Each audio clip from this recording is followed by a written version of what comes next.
Hey, thank you for tuning in to the Parker's Couch. I'm Cameron Parker. I'm Carlin Parker. Oh, you ain't got to do it like that. I have to. It's December. It's my month. There we go. But thank you for taking some time out to spend with us. You know, we like to bring you our reactions to a lot of sports stories, a lot of just hot news going on, and also the Bravo world. A little trash, a little shade. Yes. Come on, join our couch. Like, subscribe, follow us here on YouTube, and also follow us on TikTok at the Parker's Couch. And there's more audio versions coming for you soon. So stay tuned. Good tease, brother. I'm excited. You're going to love it. Now enjoy the show.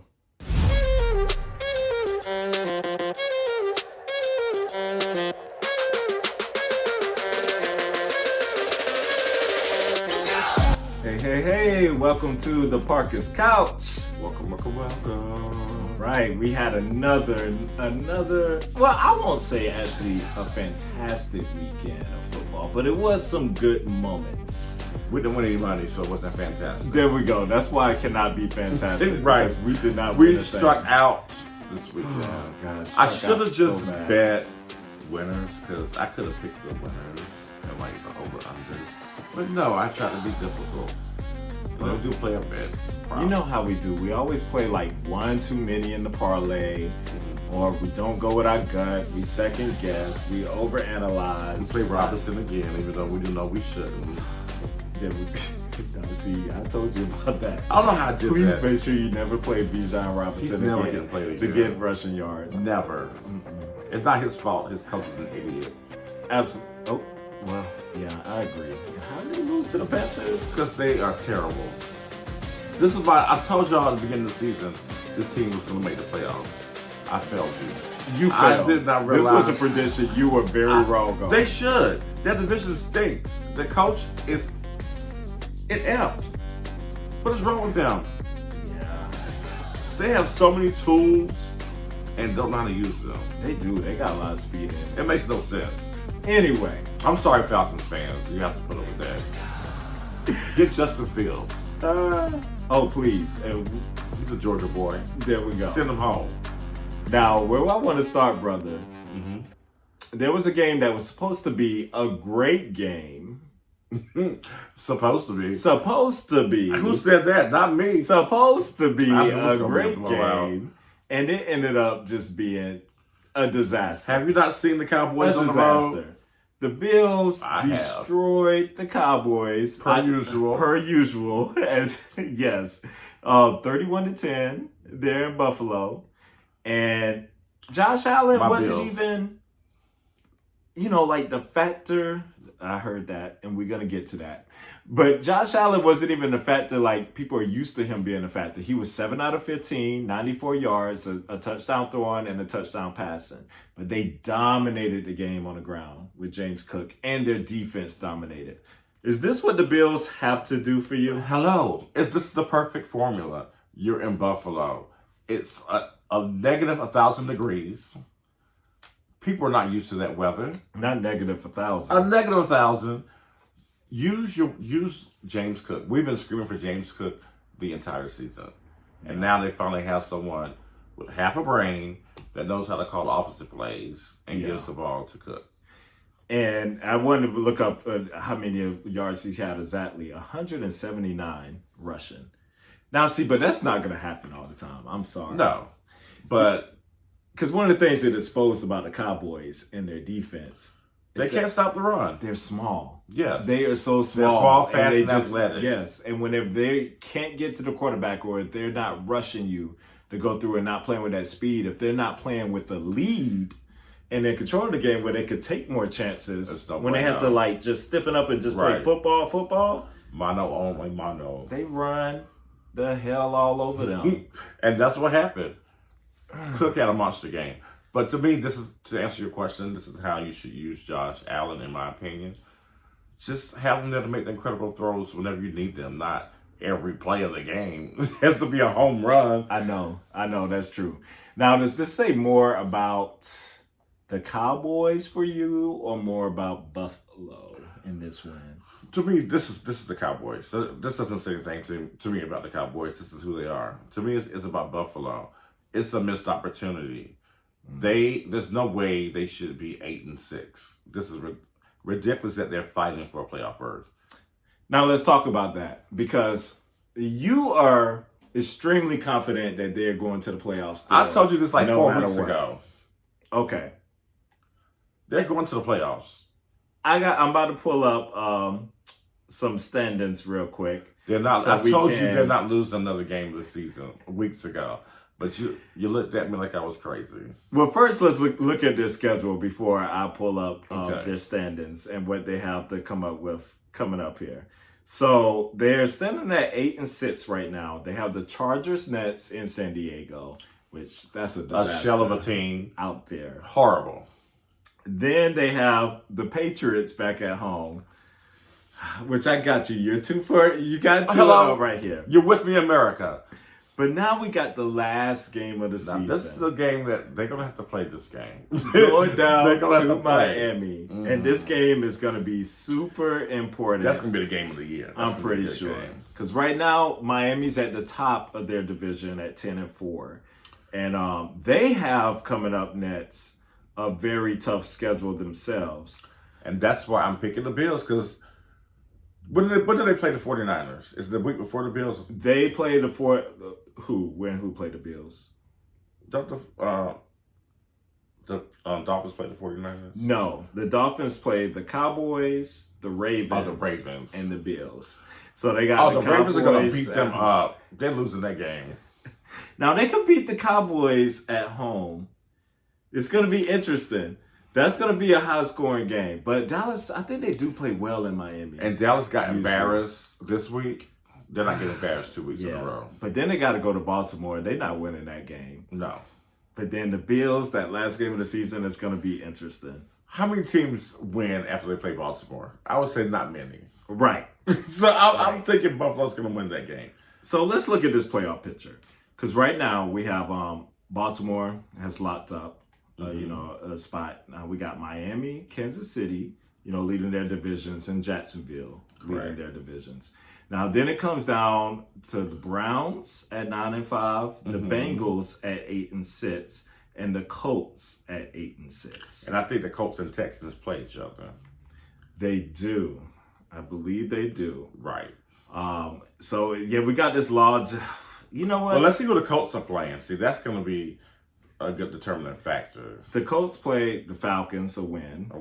They play the Raiders. The Raiders are still in contention. So that could be. And they have kind of new life going on. And they play the Texans, the last game of the season. Well, Indy may be in there. They may have to go in another way. They play the Texans the last game of the season, which the Texans are at 8-6 too, which is another sleeper. They got the Browns coming up next, which is going to be a tough one. But they have the Titans and the Colts, but they have winnable games. It's winnable. To me, it's just not a foregone conclusion, because I'm not confident Buffalo's going to win out. I'm confident they're going to win out, and that if they win out, they win the division. So, y'all believe in Buffalo so hard. Y'all swear they the best thing since sliced bread. I'm not saying that. I'm a 49er. I'm just saying I don't want to have to play Buffalo. But I get with you with that. I do agree with that. Because they've been in playoff mode for like the last 4 weeks. Yeah. And especially if you have to end up going to Buffalo for some reason. If they end up winning this division. Oh, that would be horrible. If they end up winning the division. Say Miami slips. When they end up winning the division. Not when. You think Miami's really going to slip like that? They're not beating Baltimore. They're not. They may not beat Dallas. If you win. They're paper champions. They don't beat teams with winning records. And then they destroy teams like the Jets, like they did, like 30-0. Exactly. That was terrible. All right. So let's go to our team, the 49ers. Hello. Who red shot 45-22 against those Cardinals. We always be worried about playing those damn Cardinals. It's always something goes down in Arizona. And they started off like it was, we thought it was going to be something, but the boys made the plays when they made the plays they needed to, did what needed to be done. And your boy Brock Purdy. Everybody's healthy, thank God. We were scared there at first with Brock. Yes, thank God. That was fine. Your boy Brock Purdy put up 16 out of 25, boy. 242. You brought me around. Yes. I'm throwing them to you now. I could bring you in the group. Bring me in the group now. 4 TDs, 4 no interceptions, and some that pass to Deebo Samuels. Samuel was so chef's kiss. Right there. That was beautiful. But McCaffrey, 18 carries, 115 yards, and also 72 yards receiving. 187 scrimmage yards there. McCaffrey kills him. Purdy had some interesting sound after the game where he said the MVP he think is CMC. I heard. And he's probably right for the team MVP. He's not winning league MVP, unfortunately.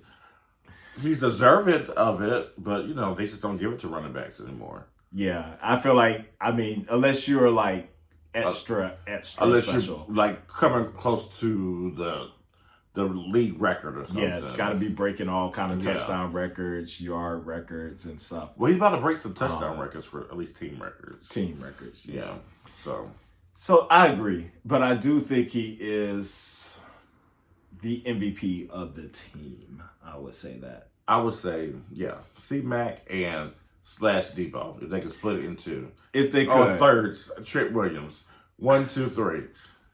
Those are the top 3, though. Yes. I don't think there's any argument around that. And would you go to anywhere on defense after that? Or would you stay? Yeah, Warner.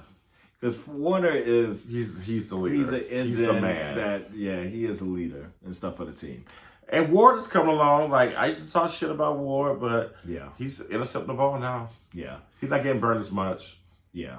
Now, do you think Purdy will reach that elite status? He's elite already. Oh. I'm saying it today. Wait, he's elite already? He's winning the Super Bowl. He's elite already? Already. Wait, we can't just be throwing out the title elite. Who's better than him? But he's put together kind of one full season now. This is first full season. One season, you can be great.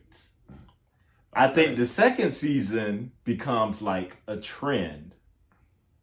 I'm skipping. And then the third season, if you keep that up, it's like, okay. For me, I'm like, all right, you are in I'm buying stock status early. Right now. I'm buying you stock buying early. the stock early. You heard it here. He said, he's saying Brock Purdy is buying elite.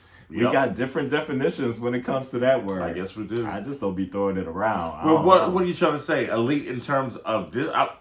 I'm speaking about just this year alone. I'm not saying career. He's having an elite year. Yes, that's what I'm saying. I would say that. That's my answer. But he himself, I wouldn't necessarily. Are you talking about whole career? He's only been around 2 years. But no, just him. Like, would you put him as an elite quarterback right now? This season, yes. Do you think so right now? Because I saw what happened in those 3 games whenever that stuff wasn't around. Well, they're around right now. So we're not gonna talk anything bad up. It's almost playoff time. It's not bad. He's really great. Around. He's really good. You're just talking about the throw he made to Debo. Yeah. And how accurate he is. That was an elite pass, elite level pass. To me, accuracy is one of the most important things a quarterback can have. He has it in spades. So yeah, he's freaking elite. Absolutely. He's an elite thrower of the ball. Okay. I ain't gonna argue with you too much because it is our Niners, so I'm not gonna. And I am biased. Thank you. Now around the league, did anything stand out to you? The Ravens, that defense, and Lamar just making phenomenal plays. Lamar is such a treasure. I don't think everybody understands how really great he is as a player or appreciates. I'm with you there. He is undervalued. I think we were talking in the game. I was like, his numbers are not gonna. He's not a number guy. They're not gonna look the same. But you gotta watch the games and see the difference that he makes. The plays he makes on the field. And a lot of times when he gets them in a position to score, like they run the 1 yard line. Yeah, they run the ball in exactly. and stuff. So he makes a lot of plays to get them down there. But he's doing it with his legs and his arm again this year. It was a lot of focus on the arm earlier, and I felt like his legs have really stepped up as recently. Mm-hmm. He's about to break Michael Vick's record for over 50 yards rushing, and how many games in the NFL. So that's amazing. he has an outside chance here. Well, not too outside. He's right there in this MVP He's talk. right here with Purdy right now. So it's going to come down to that game. That game, Christmas Day. Mm-hmm. Y'all watch. I think it's like 8 o'clock. I think it's a night game. It's a night game. Ooh, yes, we'll definitely sit around your Christmas tree. Sorry, y'all hear that bell probably going off. I guess they're getting out of school. Like that. The school is not even near. That's a loud bell. That is a loud bell. All right. Stick around. We have more great sports news coming your way. All right. The Parker's Couch.